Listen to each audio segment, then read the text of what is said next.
Então, amados, Shabbat Shalom. Creio que se lembram da última vez que eu trouxe a cadeirinha aqui para a frente sobre qual foi o tema, no caso que nós estivemos a falar, não sei se lembram. Ansiedade, exatamente. Então hoje nós vamos continuar a falar sobre esse tema. Antes disso vamos abrir as nossas Bíblias na carta de Paulo aos Romanos. No caso, então, nós, como os irmãos têm acompanhado e sabem, estamos nesta série chamada O Cristão e então nós hoje vamos continuar a falar o cristão e a ansiedade. Então, Romanos 12, versículo 1 e 2, é a passagem base da nossa série. Romanos 12, então 1 e 2.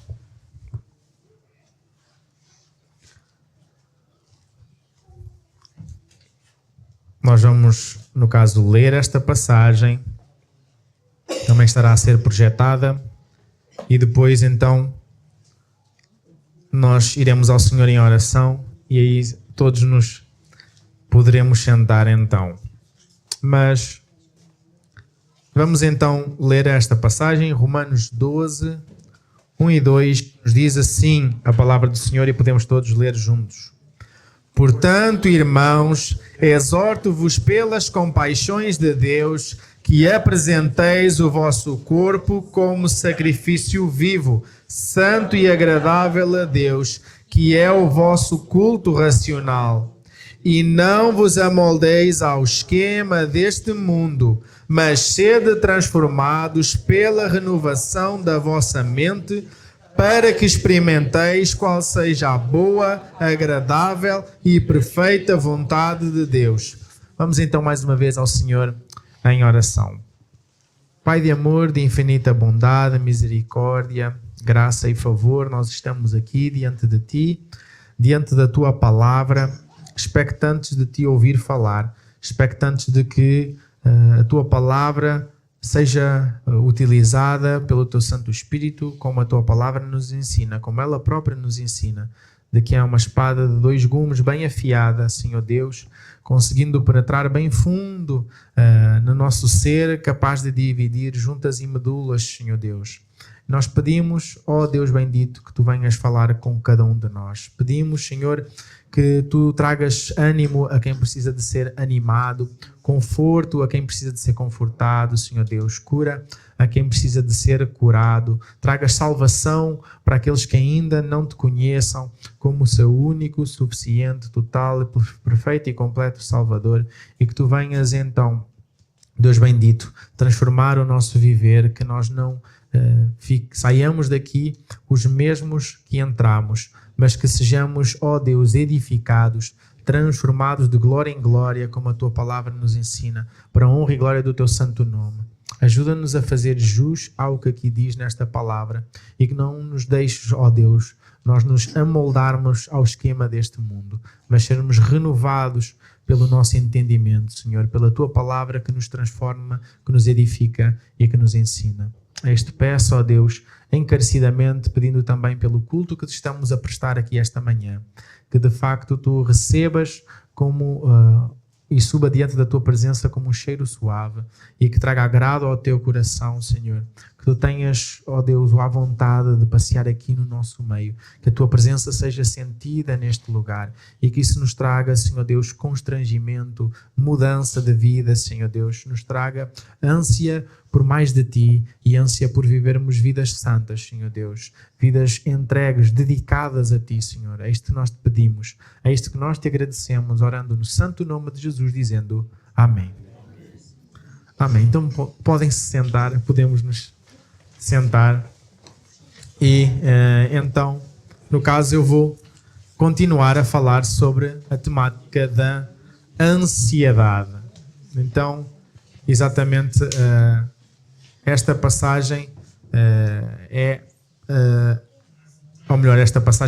esta pregação é ansiedade parte 2, não é? Já que a primeira foi parte 1, no caso é parte 2. É meu interesse, por sua vez, concluir hoje, se assim o Senhor nos permitir, é meu interesse então estar a concluir esta temática e para a semana então teremos o nosso culto de missões, mas em particular a temática da ansiedade eu gostaria de hoje concluir em falar nela. Faz curiosamente mais de um mês desde que eu comecei, não é, a primeira parte deste tema, muito se passou, mas eu espero bem que isto não vos tenha dado ansiedade ao eu demorar tanto tempo em voltar a falar sobre ansiedade. Mas então nós hoje vamos ter este privilégio de meditar na palavra do Senhor que nos fala deste tema e como o combater.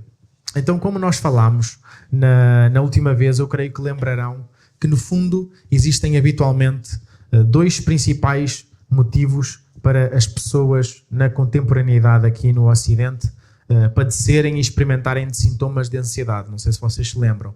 O primeiro motivo é por tudo, o segundo é por nada. Esses são os dois motivos principais pelo qual as pessoas ultimamente enfrentam e passam por ansiedade. Mas nós estabelecemos também que, pelo menos em parte, quais eram as fontes e os focos atuais, como que os gatilhos, como muitas vezes se fala, para que nós, ou melhor, que nos potenciavam a ter e a sentir ansiedade. Eu não sei se vocês se lembram, se não lembrarem, então podem ir consultar a pregação do dia 12 de março e lá eu vou estar a falar um bocadinho mais aprofundadamente sobre isso. Mas hoje então eu quero aprofundar não só as causas, mas acima de tudo o antídoto para a ansiedade. Se nós relermos a nossa passagem, a base diz: portanto, irmãos, exorto-vos pelas compaixões de Deus, que apresenteis o vosso corpo como sacrifício vivo, santo e agradável a Deus, que é o vosso culto racional. E não vos amoldeis ao esquema deste mundo, mas sede transformados pela renovação da vossa mente, para que experimenteis qual seja a boa, agradável e perfeita vontade de Deus. Logo aqui, o apóstolo Paulo está a ser guiado, inspirado pelo Santo Espírito a escrever exatamente aquilo que Deus queria que ele escrevesse e nos está a instruir que o nosso desafio, amados, diário, o nosso desafio diariamente é que nós, por um lado, atendamos àquilo que era a chamada do Senhor Jesus Cristo, ao desafio do Senhor Jesus Cristo, e nós então possamos apresentar os nossos corpos como um sacrifício vivo, santo e agradável a Deus. Como já eu na pregação introdutória a esta série de pregações, eu chamava a atenção que exatamente que este contraste de sacrifício vivo denota ou dá esta clarificação que por norma os sacrifícios, se a gente usa a palavra sacrifício, por norma os sacrifícios eram mortos, não é? E em contraste aos sacrifícios mortos, não é? Aos sacrifícios que eram apresentados diante do Senhor, que eram mortos e eram consumidos, digamos assim, aquilo que nós encontramos aqui é que nós temos de apresentar as nossas vidas, os nossos corpos como sacrifícios vivos. Então, à medida em que nós vivemos e à medida em que vamos vivendo segundo a capacitação e a unção do Santo Deus, à medida que o Senhor nos dá a sua vida e nos vai moldando à imagem e semelhança do Senhor Jesus, nós então, a nossa vida deve ser vivida como um sacrifício vivo. Amados, nós não podemos esquecer que quando nós dizemos que Jesus é o Rei dos Reis e Ele é o Senhor dos Senhores, e quando nós dizemos que Ele, por sua vez, Ele é o nosso Rei e Ele é o nosso Senhor, isso tem implicações muito práticas, amados, para a forma como cada um de nós tem que viver. Ele não é meramente o rei num senso de ele ser uma majestade, não apenas nesse sentido, E ele não é apenas exatamente o Senhor no sentido de ele exercer senhorio, soberania e dominância sobre tudo e sobre todos. Mas isso tem implicações bem práticas na nossa vida. Tem implicações bem específicas na nossa vida, amados. Não sei se vocês se lembram aquilo que Paulo diz na carta aos Gálatas, no capítulo 2, versículo 19 e 20. Abram, por gentileza, Gálatas 2.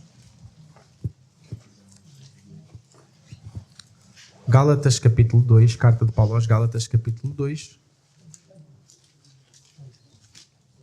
Versículos 19 e 20. Passagem conhecida também. E está tudo relacionado com o que estamos aqui a dizer. Capítulo 2, versículo 19 e versículo 20. Então diz assim a palavra do Senhor. Pois pela lei eu morri para a lei, a fim de viver para Deus.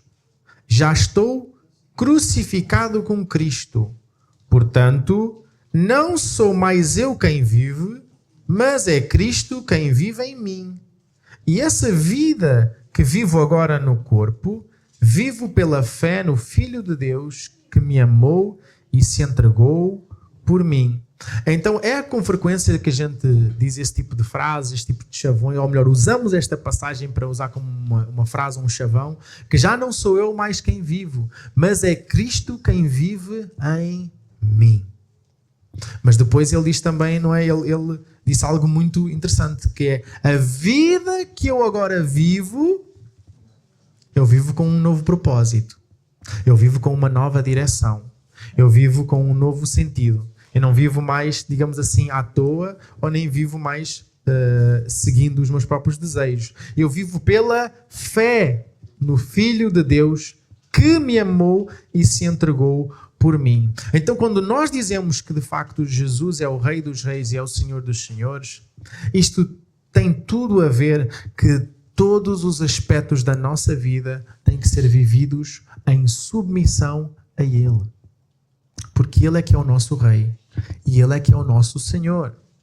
Quando aqui esta palavra Senhor, que é atribuída ao Senhor Jesus, que é a palavra Kyrios do grego, por sua vez, em contraste, a palavra que nos é atribuída a nós é a palavra doulos, que significa literalmente escravo. Nós pertencemos ao Senhor Jesus.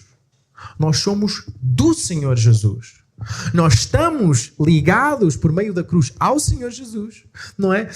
Pela nossa transformação, pela nossa salvação, nós estamos ligados, conectados ao Senhor Jesus, mas nós também pertencemos ao Senhor Jesus, amados. Ele não é meramente Senhor num sentido, como eu disse, de ser majestade, de ter autoridade. Ele é o nosso Senhor, porque Ele comprou-nos com o seu próprio sangue. Ele morreu para nos comprar. Nós não dizemos, nós até não cantamos que Ele nos comprou, e a Bíblia não nos ensina que Ele nos comprou.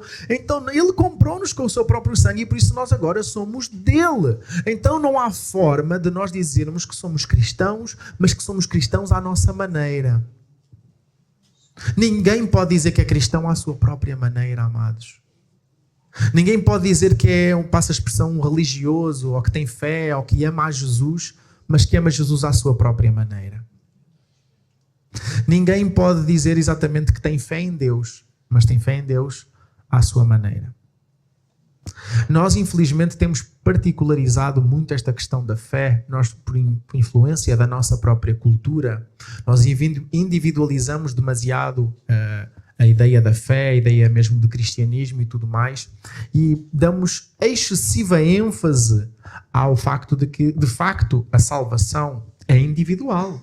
Cada um responderá por si e é uma ação sobrenatural que Deus opera em cada um. Mesmo que numa família todos sejam salvos, glória a Deus por isso, mas cada um teve o seu encontro pessoal com Jesus Cristo. Ninguém, não é por rebanho, digamos assim, não é por pega-se na família e agora toda a gente é salva automaticamente. Não, cada um teve o seu encontro particular com o Senhor Jesus Cristo. E precisa, se ainda não aconteceu, precisa de ter o seu encontro particular com o Senhor Jesus Cristo. Ninguém vai ser salvo por arrasto. Não há salvação por arrastão, amados. Cada um tem que ter o seu encontro particular com Cristo. No entanto, a vida da fé não é uma vida particular. A vida da fé é uma vida de comunidade. É uma vida comunitária. É uma vida em que o Senhor nos comprou para si e nos deu uns aos outros para nos edificarmos mutuamente. E por isso não há forma de viver a fé cristã de forma individual. Amados, não há forma da gente viver uma vida cristã saudável e não congregar. Não há forma de termos uma vida cristã saudável e nós não estarmos com os irmãos, particularmente aqueles irmãos que mais nos chateiam. Como é que vocês acham que vão ser edificados no fruto do Espírito se não congregam? Se não passam por situações complicadas? Como é que vocês vão desenvolver paciência se vocês não vão passar por situações que vos tentam tirar a paciência? Como é que vocês vão crescer em amor se vocês não passarem por situações que é tão difícil amar aquela pessoa? É assim que o fruto do Espírito é desenvolvido em nós. E isso é desenvolvido na igreja, porque a igreja não é um museu para santos. Mas é um hospital para tratamento de todos nós que estávamos doentes com a maior doença que havia, que era o pecado. E agora, feitos novas criaturas, todos estamos em processo de tratamento, amados irmãos. Todos nós estamos em edificação. Todos nós estamos em crescimento. E por isso é que é de suma importância, por isso é que o próprio Senhor Deus é que instituiu. Tanto é importantíssima e é imprescindível a instituição da família, que é a base de qualquer sociedade, e a igreja como a base do seu povo. Então é impossível nós vivermos uma vida cristã e nós não congregarmos. É impossível nós vivermos uma vida cristã saudável e nós não prestarmos contas aos nossos irmãos. É impossível a gente viver uma vida cristã saudável e de facto nós nos envolvermos, nos entranharmos na vida um dos outros e realmente de vez em quando o irmãozinho chegar ao pé de nós e dizer: olha, tu achas que esta situação assim a tua vida é um bocado errada? Porque isso faz parte. Nós temos muito, por causa da nossa cultura ocidental, aquela mania que nós somos senhores do nosso próprio nariz, não é?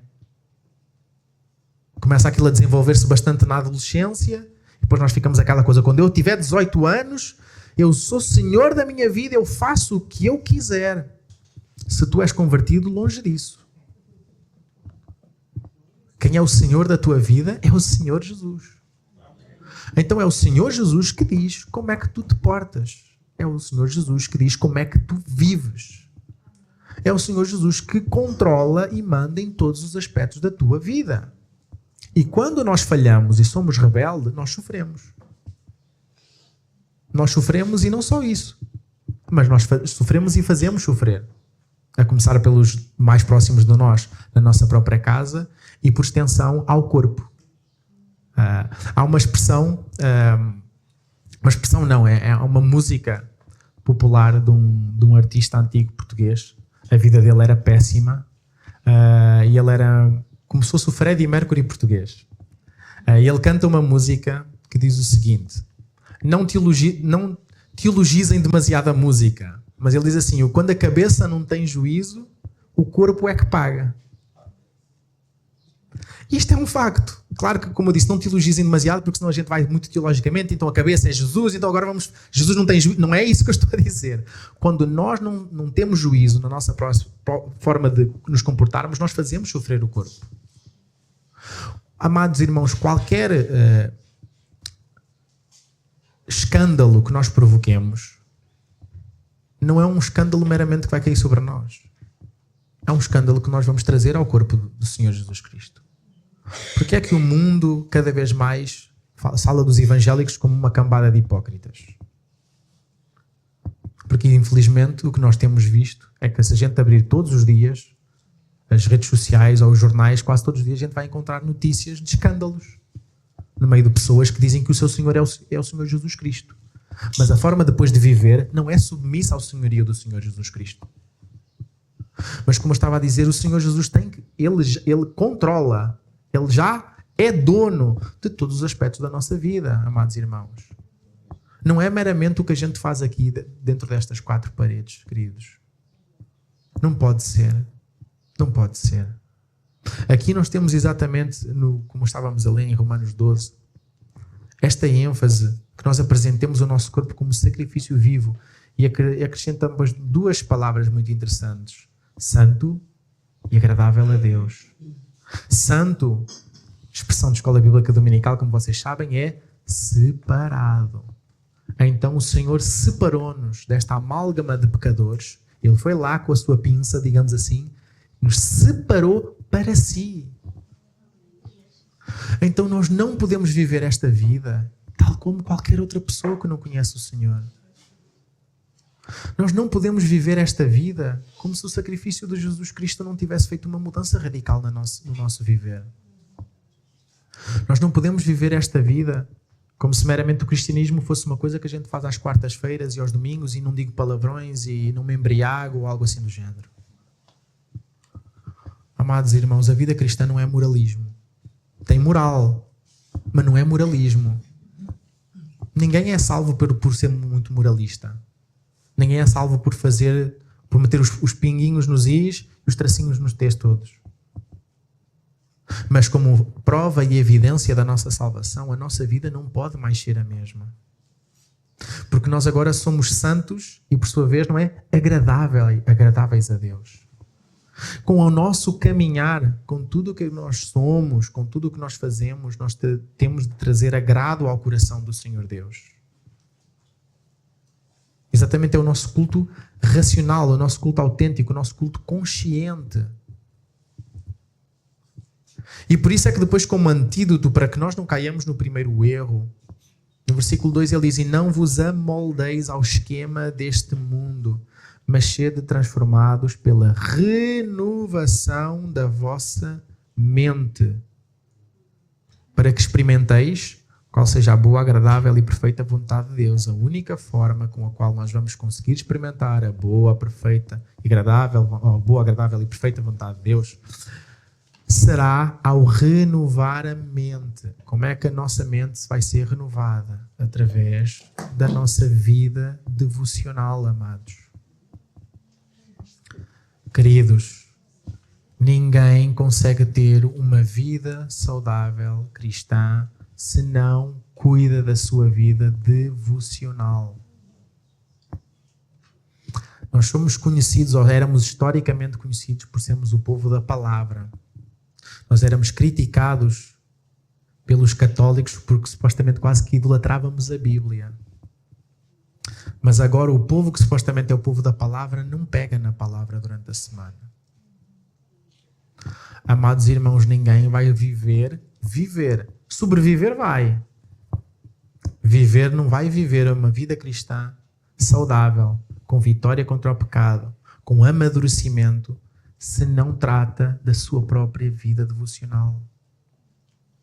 Sermos cristãos domingueiros não vai nos dar saúde espiritual, amados. E é uma coisa que cada um de vocês, pelo auxílio do Santo Espírito, tem que fazer. Não sou eu que vou bater à porta da vossa casa e vos vou mandar ler a vossa Bíblia. Se vocês não pegarem na vossa Bíblia, se eu não pegar na minha Bíblia e eu não ler a minha Bíblia, eu vou estar em rebeldia contra aquele que é supostamente o Senhor da minha vida. Se eu não buscar a Deus em oração, eu vou estar em rebeldia contra aquele que é o Senhor da minha vida. E não só vou na prática estar em rebeldia, mas a minha vida espiritual vai ser medíocre, amados. O próprio apóstolo Paulo, virando-se para os Gálatas, a própria esta igreja que ele estava a escrever isto, mais à frente daquela passagem de não sou eu mais quem vive, mas é Cristo quem vive em mim, e ele diz literalmente: olha, eu gostava de vos falar de coisas teologicamente mais sólidas, de alimento mais sólido, mas vocês são uns autênticos bebés na fé, eu ainda preciso vos estar a falar de leite. Isto não é uma coisa que era para ser entendido como banal, como paciência é o que é. Não, isto era para vergonha daquela igreja. Era para vergonha daquelas pessoas, para que eles tomassem vergonha na cara e percebessem: não, a gente tem que mudar. Nós temos que mudar. Nós não podemos estar agarrados a estas coisinhas ainda sempre. Nós temos que avançar, nós temos que progredir. Amados irmãos, se têm dificuldade, arranjem uma boa tradução, com um português mais acessível, mas que seja fiel ao original. Têm ainda assim dificuldade, irmãos, há dicionários de língua portuguesa. Peguem no dicionário, tenham ao vosso lado. Têm dificuldade, há comentários, inclusive das próprias Bíblias, há Bíblias de estudo também. Há um pastor na vossa igreja que vocês podem mandar um mero WhatsApp para dizer: pastor, eu li esta passagem e não compreendi bem, pode-me ajudar? Mas, amados irmãos, não vai resolver a gente dizer: é um livro muito complicado. Oh, amados, estas são as palavras da vida eterna. São as palavras da vida eterna. Não há outra forma de nós conhecermos a Deus do que por meio da sua palavra. Amados irmãos, não vão ser os cânticos e os hinos que nos vão fazer a conhecer a Deus, a não ser que esses cânticos e esses hinos sejam baseados diretamente na palavra de Deus. Mas isso fica aquém. Nós precisamos de pegar e ler a palavra de Deus. Precisamos de facto que a nossa mente seja transformada. Porque, amados irmãos, nós acordamos, nós pegamos nos nossos telemóveis ou ligamos as nossas televisões, a gente sai de casa e nós estamos envolvidos no esquema deste mundo. Nós estamos a ser bombardeados 24 horas por dia, 7 dias por semana, pelo esquema deste mundo. A nossa cultura não é neutra, a nossa cultura está amoldada ao esquema deste mundo. E depois nós achamos que nós vivemos, digamos assim, num país cristão ou vivemos numa cultura cristã. E se a gente parar para ler a palavra, depois a gente vai se assustar e vai perceber: não, isto pouco ou nada tem de cristianismo. E por isso é que, se nós não tomarmos cuidado, amados irmãos, nós podemos exatamente virar um bando de moralistas, fazer da igreja um clube social. Amados, muitas são as igrejas que estão a virar clubes sociais. Muitas são as igrejas que estão a chegar ao ponto de questionar a própria palavra do Senhor. E então vira um clube social. A gente vem aqui, a gente canta umas músicas que nos animam e que nos consolam e tal, e depois fazemos obras de beneficência. Fazemos obras de caridade. Porquê? Não creem na palavra. Então não creem no Deus da palavra. E abraçam o mundo. Não, temos que ser tolerantes, temos que ser inclusivos. Não é a palavra de ordem. Temos que ser inclusivos. E muitas igrejas estão a virar clubes sociais e pouco tempo depois fecham. Igrejas têm virado discotecas, centros comerciais, outro tipo de organismos, porque os prédios são bastante bonitos, são prédios históricos, bonitos, e estão a virar. Igrejas históricas estão a virar, como eu disse, discotecas, centros comerciais, lojas. Porque, de facto, aquele que é o povo da palavra não tem, de facto, aceitado o que a palavra diz e submetido à palavra, amados irmãos. Estar crucificado com Cristo, quando Paulo se vira e diz que estou crucificado com Cristo, ele está exatamente a dar aquela ênfase de que o nosso velho homem já morreu.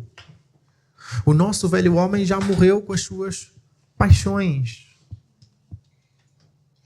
O que é que o próprio Paulo diz? Gálatas 5, 24.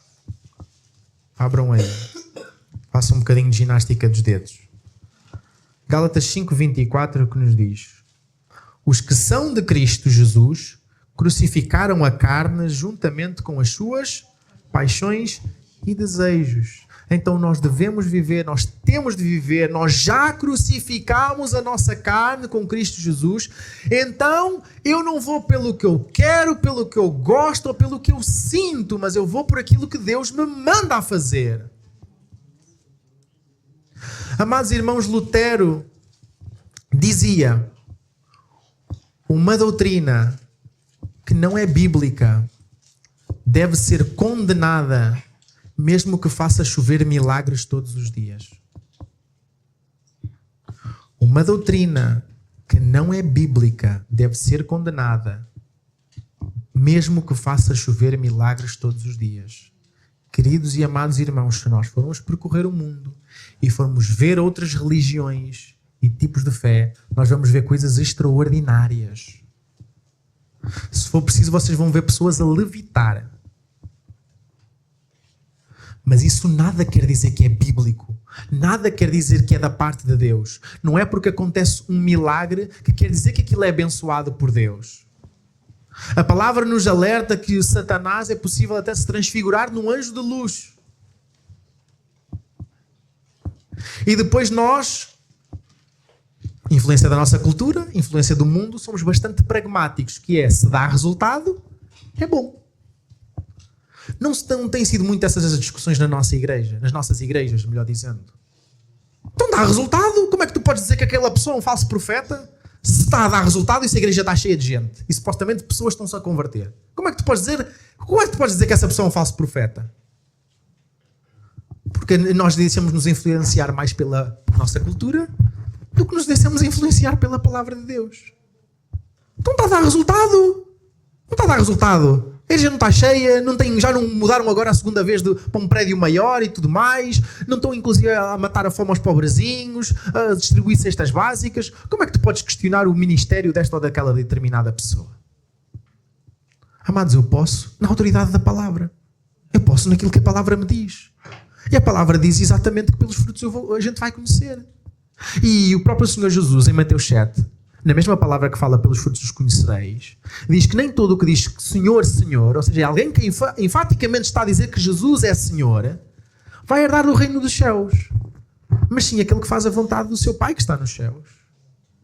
E logo a seguir, coloca na boca dessas pessoas, na altura do juízo, que se vão virar para Jesus e vão dizer: Senhor, Senhor, nós não pregámos em teu nome, nós não fizemos milagres em teu nome, nós não expulsámos demónios em teu nome.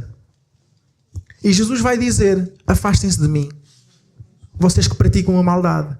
Eu nunca vos conheci. Eu nunca vos conheci. Não está a falar de pessoas, como se isso fosse possível, que andaram com Jesus e que depois saíram do caminho. Ele está a falar exatamente de pessoas que vêm pregar Jesus, mas que não conhecem o próprio Jesus, nem estão a fazer isso na autoridade do Senhor Jesus. Porque pelos frutos demonstram exatamente. Pelas doutrinas que depois ensinam. Pelas heresias que depois pregam. Pelos os conhecimentos extra-bíblicos que vêm trazer. Depois desviam completamente e desvirtuam completamente aquilo que a própria palavra do Senhor ensina. Amados, acreditem, nós temos sido, como igreja evangélica no geral, nós temos sido mais influenciados pela nossa tradição e pela nossa cultura do que muitas vezes pela própria palavra do Senhor. Eu só gostava de parar para vos perguntar, se vocês já pensaram, se eu vos começasse a perguntar: olhem, irmãos, porquê é que a gente se reúne ao domingo? E porquê é que a gente no culto faz isto e faz aquilo? Porquê é que a gente deve orar? Porquê é que a gente deve ler a palavra? E vocês pensem dentro de vocês se vocês conseguem ter base bíblica, versículos, para justificar cada uma dessas ações. Eu não estou a dizer que eles não existem, porque existem. Só estou a dizer se vocês conhecem. Vocês sabem em que é que a vossa fé é baseada. Aquilo que vocês fazem é baseado em quê? Porque é que a gente está aqui a fazer o que a gente está aqui a fazer?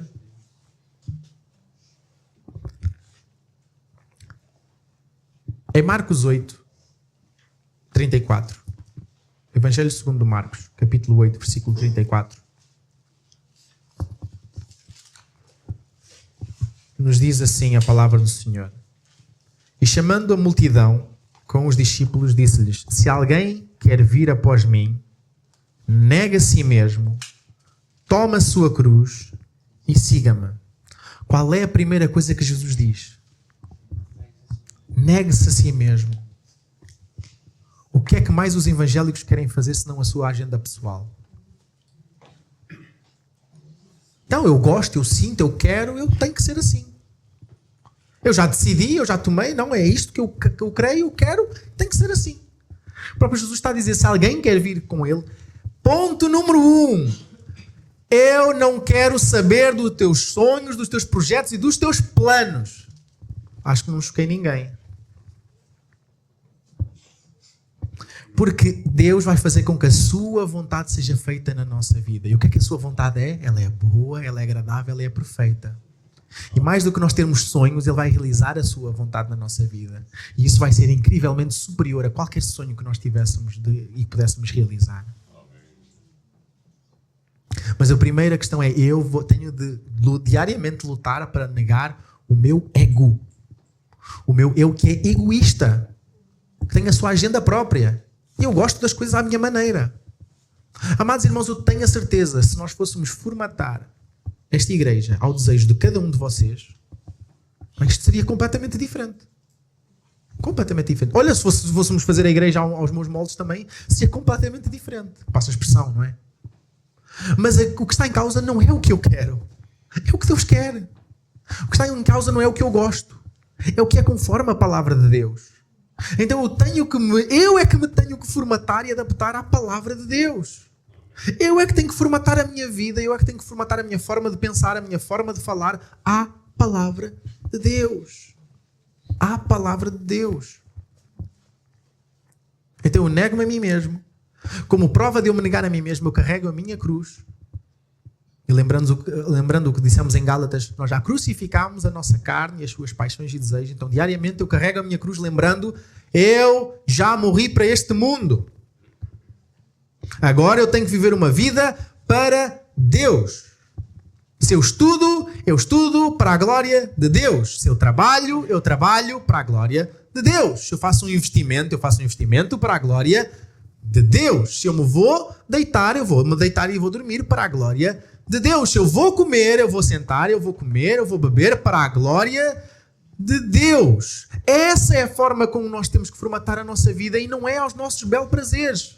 Aquilo que nós pensamos, aquilo que nós colocamos à frente dos nossos olhos quando nos sentamos no sofá ou na nossa tela do telemóvel, na nossa tela do computador, tem que ser algo que produza e que nos aproxime de Deus, amados irmãos. A nossa forma de vestir é formatado pela palavra, para a glória de Deus. Se nós estamos a desonrar a Deus, seja pelo comer, seja pelo beber, seja pelo que vemos, seja pelo que sai da nossa boca, seja o que está na nossa cabeça, seja o que a gente coloca para nos adornar e para vestir, estamos em rebeldia contra o nosso Senhor.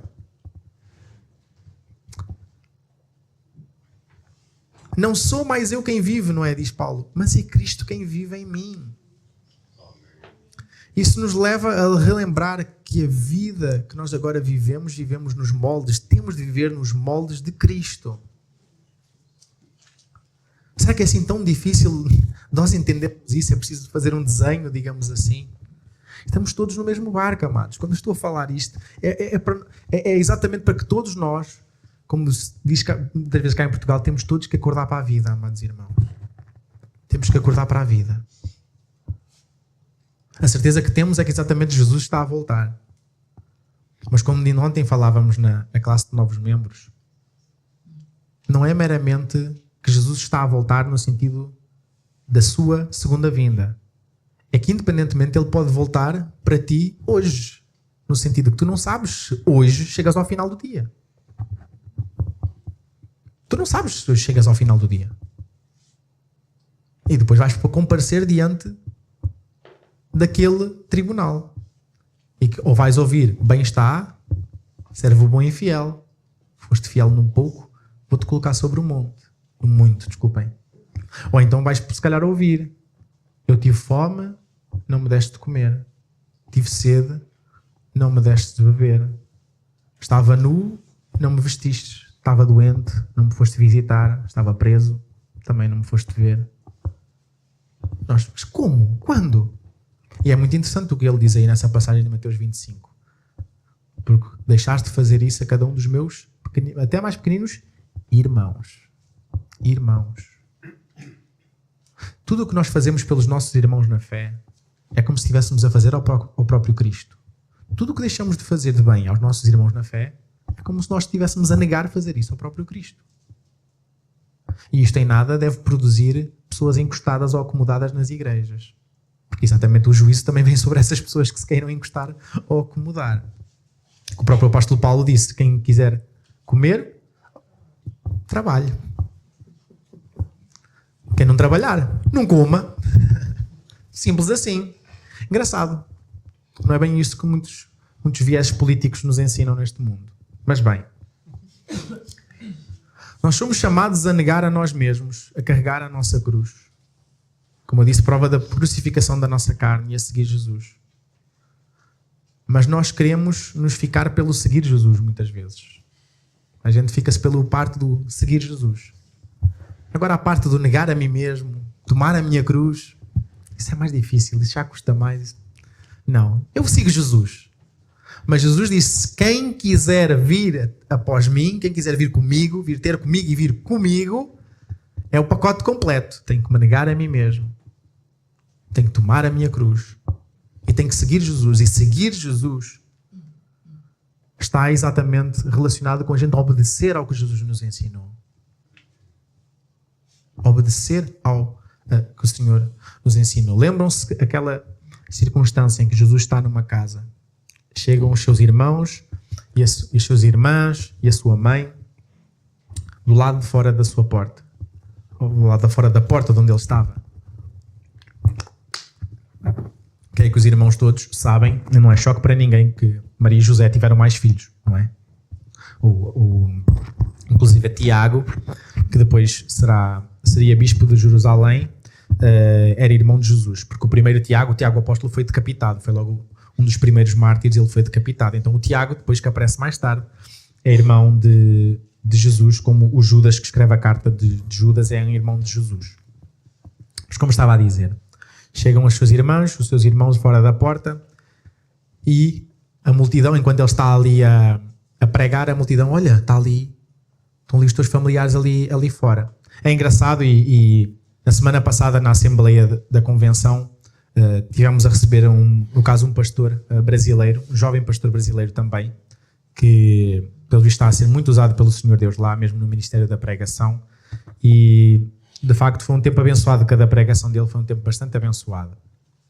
E é engraçado ele citar ele citava também este episódio, e ele falava do seu jeito também bem humorado. Ele ia dizer exatamente que eles chegaram ali, olha, está ali, não é? Tua irmã e os teus irmãos e tudo mais. E ele virou-se, nós vemos e lemos Jesus a dizer, quem é que é a minha irmã? Quem é que é a minha mãe, os meus irmãos ou os meus irmãos? No sentido de, não há aqui cunhas para ninguém. Quisessem estar aqui, chegassem mais cedo. Porque era literalmente, esse era o contexto. Era tipo, olha, os teus familiares estão ali. Tipo, vamos abrir uma ala para eles virem para aqui, para mais perto. Jesus, não. Quem é que é minha irmã ou meu irmão? Ou minha mãe? Senão aquele que faz a vontade do meu Pai que está no céu. Então Jesus está ali a dizer, não há aqui cunhas para aqueles que supostamente são familiares ou aqueles que são mais, em teoria, mais próximos. Quem faz a vontade, quem caminha junto, quem anda junto é que é próximo do Senhor Jesus. Amado, tu queres ter uma vida espiritual mais intensa, mais genuína, queres conhecer mais do Senhor, queres de facto sentir a presença do Senhor. Eu não estou a falar meramente em tu te emocionares numa música. Eu não estou a falar meramente em tu te emocionares a ler uma passagem bíblica. Estou a dizer que tu sentires a presença do Senhor. Sentires a presença do Senhor. Tu conseguis mesmo dizer, Deus está aqui. Haver temor e tremor. Nós ficarmos assim com aquela sensação de majestade e magnificência, de um misto de medo, um misto de assombro, um misto de alegria.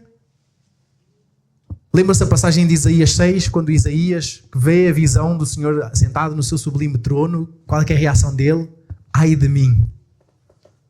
Porque nós ficamos com cada vez mais noção. Caramba, eu sou um pecador. E Deus está aqui na minha presença. Irmãos, não dá para fazer isto por arrastão. Não dá para fazer isto, nós nos irmos arrastando na nossa vida espiritual. Não dá para fazer isto. Nós, lá está, sermos cristãos domingueiros, ou domingueiros e quarta-feireiros. Não dá, amados irmãos. Cada um de vocês, não pensem que existem dois tipos de crentes saudáveis. Aqueles que leem a Bíblia e aqueles que não leem. Aqueles que tiram tempo para orar e aqueles que não tiram tempo para orar. Aqueles que buscam submeter os vários aspectos da sua vida à palavra de Deus e aqueles que não buscam. Porque, amados irmãos, o que tem crescido, aumentado e proliferado de falsos convertidos nas igrejas, porque um dia levantaram a mão, foram à frente, disseram que aceitavam Jesus. O próprio Senhor Jesus disse em Mateus 7, nem todo o que me diz Senhor, Senhor, entrará no reino dos céus. E isto não quer dizer, como eu disse, que a pessoa é salva e depois deixa de o ser. Não! Ele vai dizer, eu nunca vos conheci, a pessoa nunca se converteu.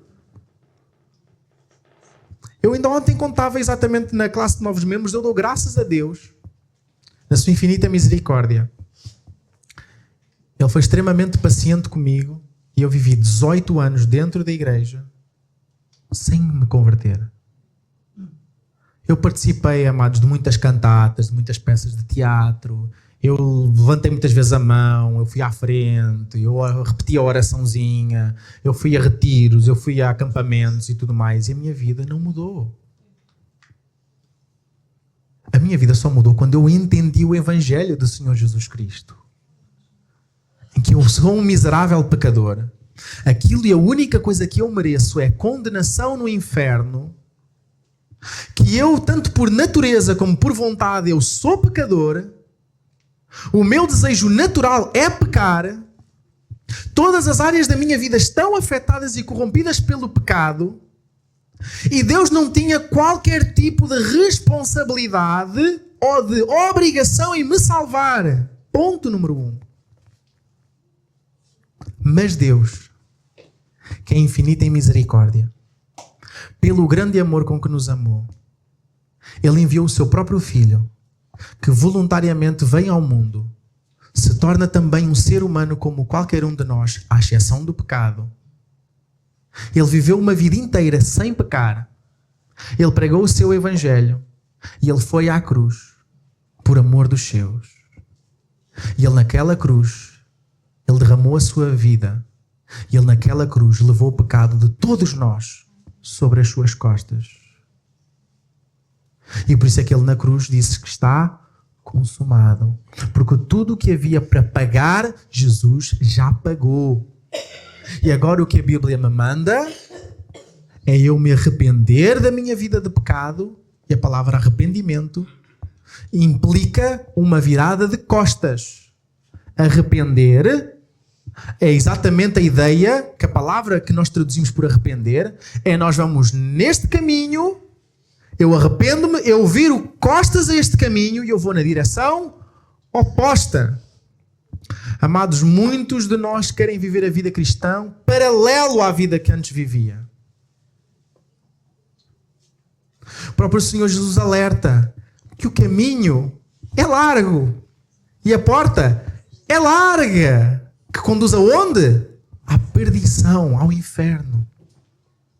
E depois diz, o caminho é estreito e a porta é estreita. Que conduz à vida eterna. Mas nós queremos ser cristãos do caminho largo. Eu vou continuar a fazer as coisas que eu quero, a ver o que eu quero, a dizer o que eu quero, a vestir como eu quero, a comer como eu quero, a beber como eu quero, a gerir as minhas finanças como eu quero, mas eu acho que vou para o céu porque houve um dia que eu fiz uma oração, levantei a mão, fui à frente, chorei e então não sou salvo.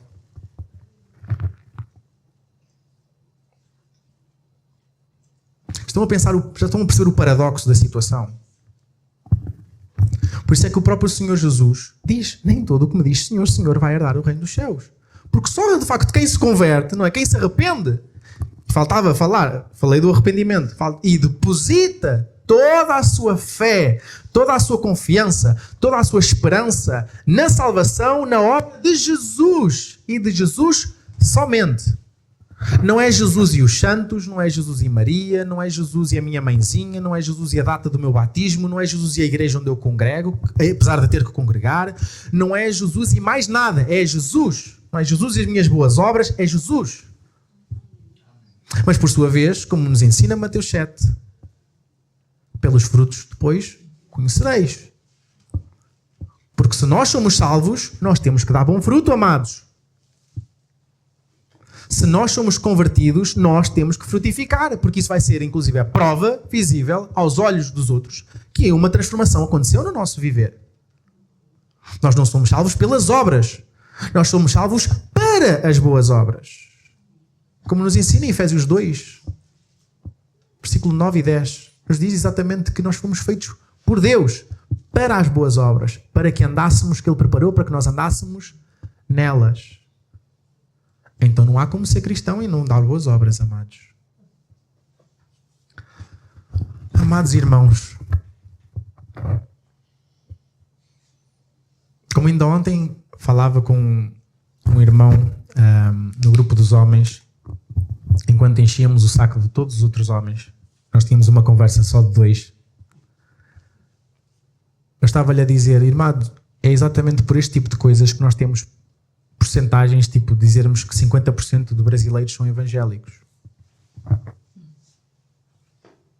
Mas depois desses 50%, se for preciso 20% é que congregam. Ou começamos por aí. Desses 30% que não congregam, se for preciso 20%, consideram-se mesmo que são desviados.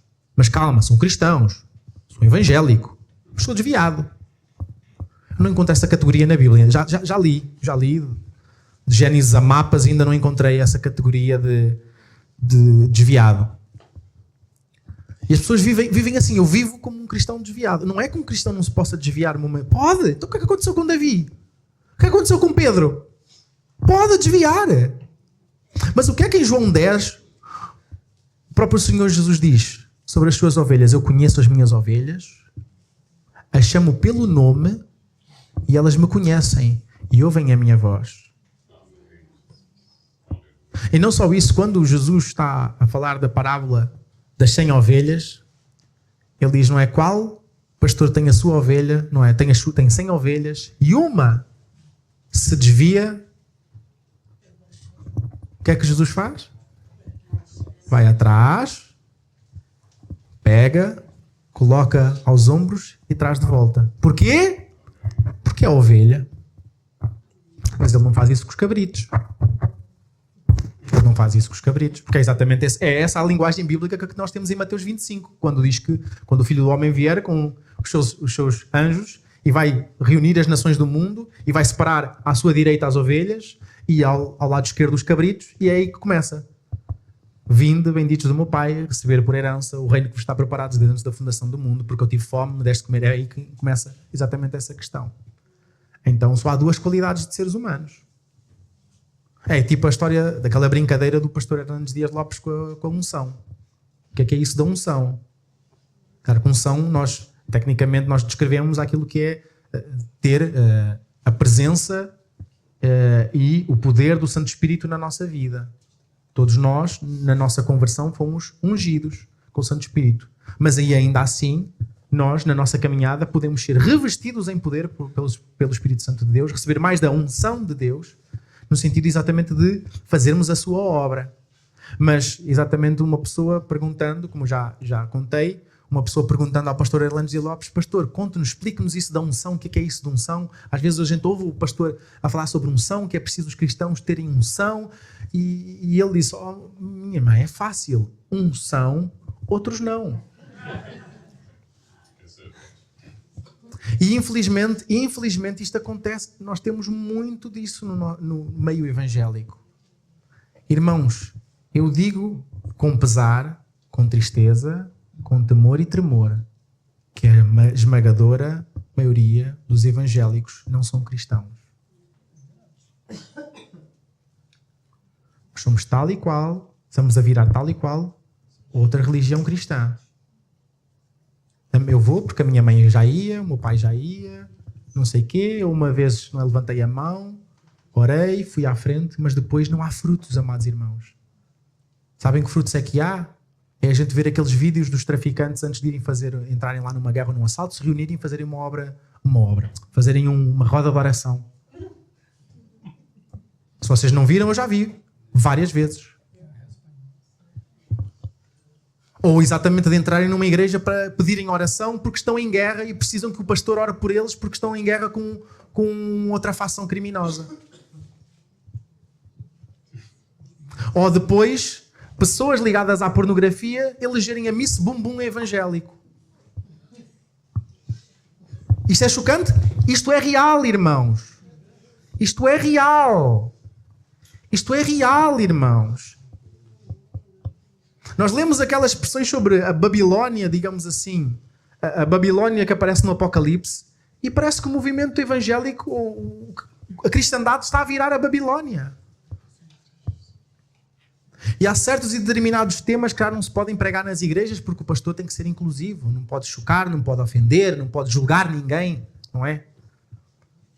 Pega-se em Mateus 7, tira-se completamente do contexto, quando Jesus diz não julgueis, para que não sejam julgados, e ele acrescenta, porque com a mesma medida que julgarem, vocês vão ser julgados. Ele não está a dizer que a gente não pode julgar, só não pode julgar de forma hipócrita.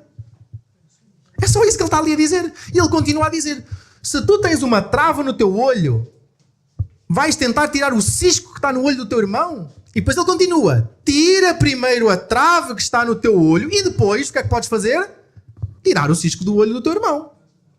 Então, só a única e exclusivamente, quando em Mateus 7 se fala contra julgamento, é contra julgamento hipócrita. Porque é a mesma Bíblia que depois fala, julguem segundo reta justiça. E nós somos chamados a julgar corretamente, segundo a Bíblia, apresentando o caminho da salvação. E ao contrário do que eu estava a pensar, não vou concluir hoje o tema. Mas não fiquem ansiosos. Mas, amados, é muito sério, amados. É só a nossa eternidade que está em jogo. É só isso. E exatamente muito do que a gente tem visto o movimento evangélico virar é um parque de diversões para entreter, permitam uma expressão bíblica, para entreter cabras enquanto as ovelhas ficam à fome. Porque é que vocês veem que cada vez mais as igrejas têm que se focar em eventos e atividades, atividades e eventos, eventos e atividades, atividades e eventos, durante séculos na história da igreja? As igrejas tinham por norma uma atividade e um evento.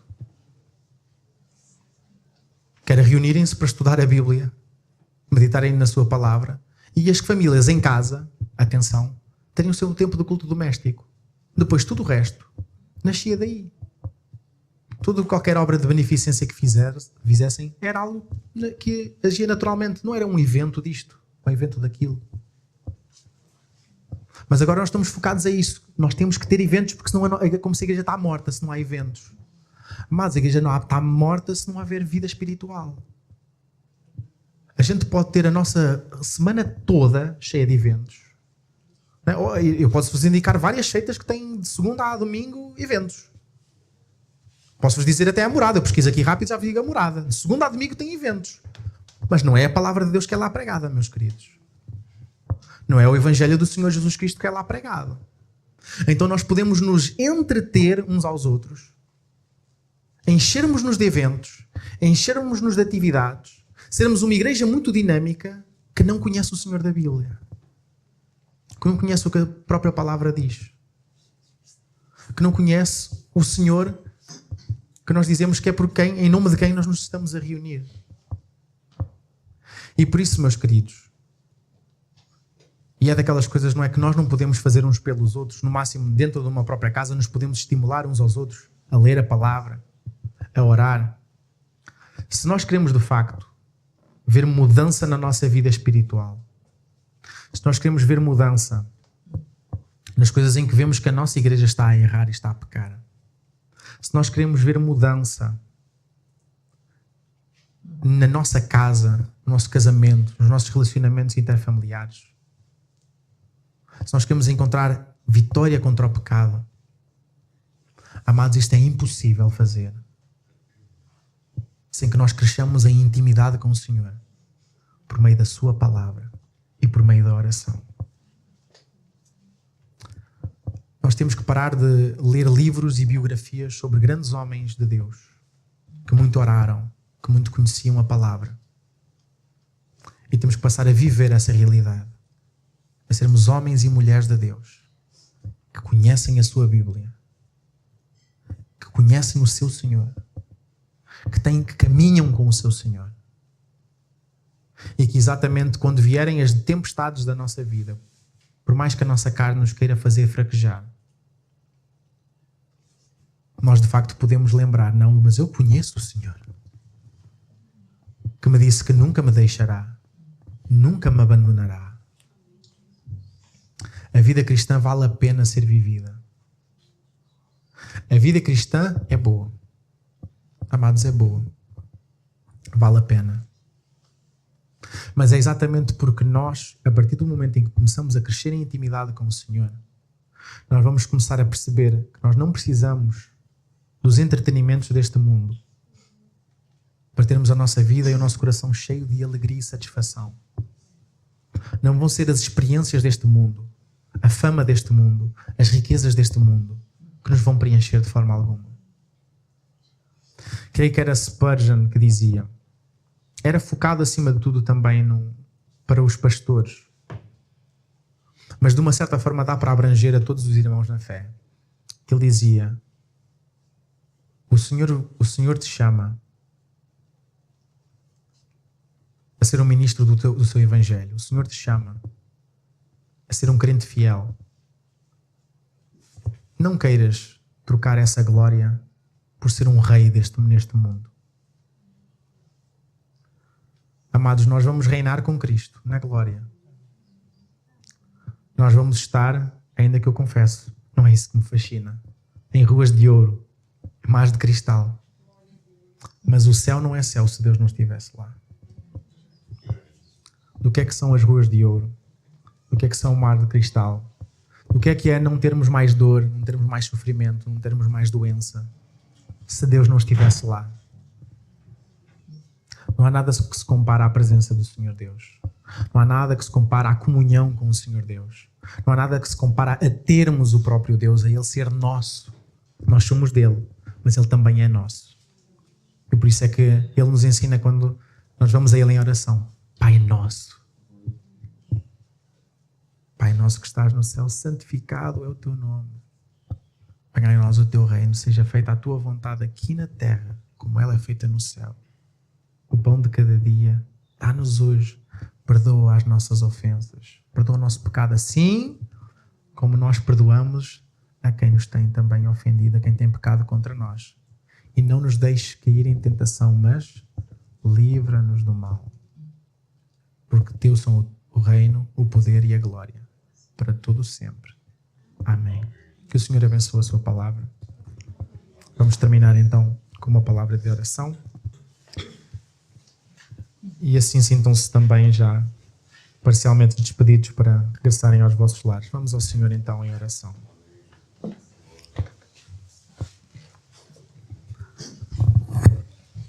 Pai de amor, de infinita bondade, de misericórdia, graça e favor, nós te agradecemos, pois em tantos momentos da história da tua igreja, nós vemos que tu nos dás uma chacoalhada, Senhor. Tu repreendes o teu povo, Senhor. Tu nos gritas desde o deserto, Senhor, para endireitarmos o teu caminho, Senhor, para prepararmos o teu caminho. E, ó Deus, não têm sido poucas as vezes que nós nos deixamos enredar pelos brilhos do latão deste mundo, Senhor. Nós vemos, tal como corvos muitas vezes, nós vemos as coisas brilhantes deste mundo que não são nada e não valem nada em comparação à glória que está para ser revelada nas nossas vidas, Senhor. E nós nos deixamos apaixonar por essas coisas e seduzir por essas coisas, Senhor. E nós queremos ter, ó Deus, a nossa casinha, o nosso carro, a nossa despensa cheia, o nosso conforto, os nossos hobbies e diversões e afazeres e os nossos eventos, os nossos convívios.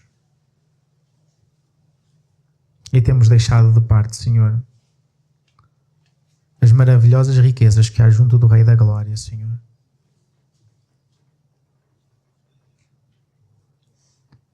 Irmãos nossos de outrora diziam e apontavam para a tua palavra como uma mina, Senhor. Uma mina inesgotável. Mas também alertavam exatamente que só vai encontrar e só consegue encontrar as maiores pepitas de ouro quem cava, Senhor, nela, quem insiste e persiste em cavar, Senhor. Ó Deus, dá-nos ímpeto, dá-nos zelo por Ti. Dá-nos fome e sede da Tua palavra. Dá-nos fome e sede por mais de Ti. Ajuda-nos de facto a Te conhecer mais e mais. Ajuda-nos de facto a vivermos a vida cristã com autenticidade, com zelo, com brio. Ajuda-nos a viver vidas rendidas a Ti, Senhor.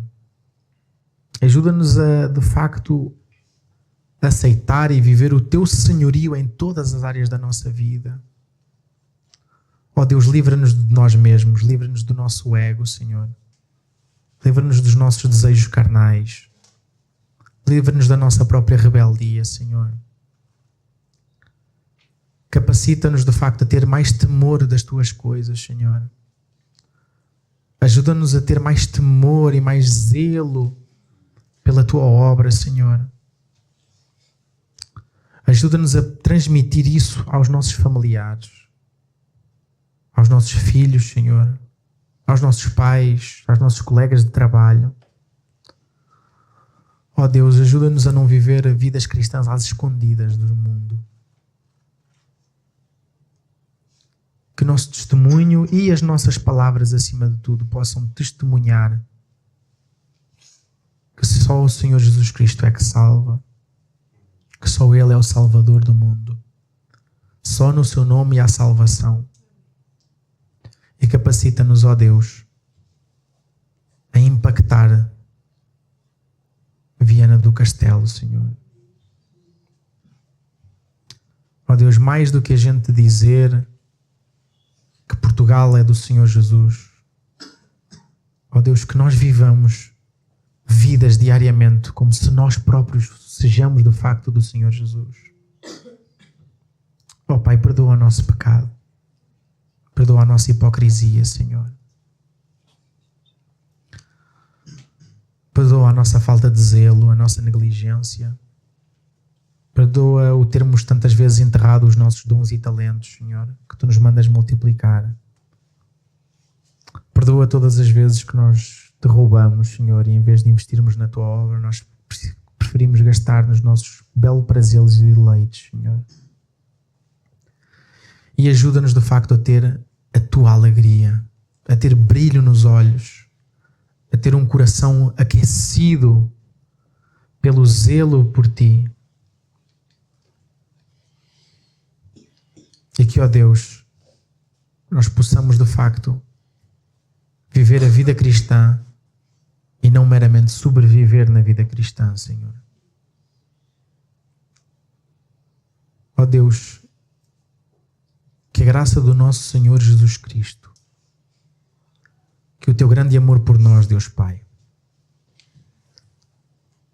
que as doces consolações, que a coragem, a ousadia, o zelo, a iluminação para compreendermos a Tua palavra, que o Teu Santo Espírito nos dá, sejam com todos e com cada um, hoje e sempre. Oramos no santo nome de Jesus, dizendo amém.